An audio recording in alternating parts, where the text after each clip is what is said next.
Russian समाजाबद्दल समजून घेण्यासाठी किंवा रशियन मानस समजून घेण्यासाठी आपल्याला अनेकदा टॉल्स्टॉय किंवा दस्तोयेव्स्की किंवा चेकॉव, पुश्किन यांची पुस्तकं सुचवली जातात. टॉल्स्टॉयच्या वॉर अँड पीसमध्ये किंवा दस्तोयेव्स्कीच्या क्राईम अँड पनिशमेंटमध्ये जे चित्रण आहे ते 19व्या शतकातल्या रशियन समाजाचं चित्रण आहे. सोव्हिएत शासनामध्ये हा रशियन समाज आमूलाग्र बदलला.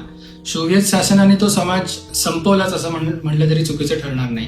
त्यामुळं क्रांतीनंतरच्या रशियन समाजाचं चित्रण किंवा तो नेमका कसा होता हे समजून घेण्यासाठी काय वाचायचं? सेंट पीटर्सबर्ग मधल्या एका अत्यंत उच्चभ्रू कुटुंबात वाढलेला काउंट अलेक्झांडर रोस्टॉव याची ही गोष्ट आहे.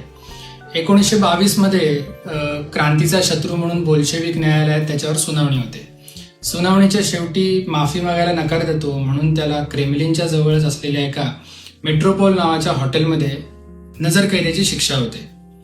अतिशय विद्वान पण मिश्किल असलेला हा अलेक्झांडर रोस्टॉव आता क्रेमलिनच्या अत्यंत जवळ रशियन कालखंडातला अत्यंत रोमहर्षक, विस्मयजनक आणि अशांत कालखंड उलगडताना पाहतो.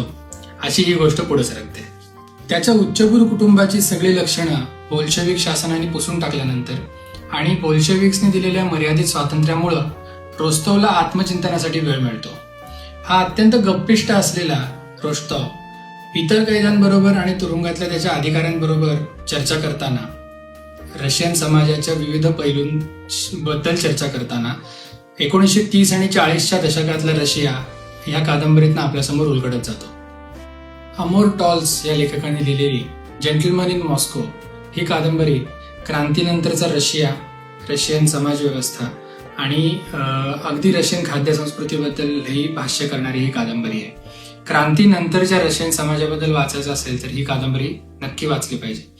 आज मॉस्कोमध्ये फिरताना अनेक ठिकाणी इमारती, पुतळे, घटना घडलेली जी ठिकाणे आहेत त्याचे संदर्भ या पानापानांमध्ये येतात.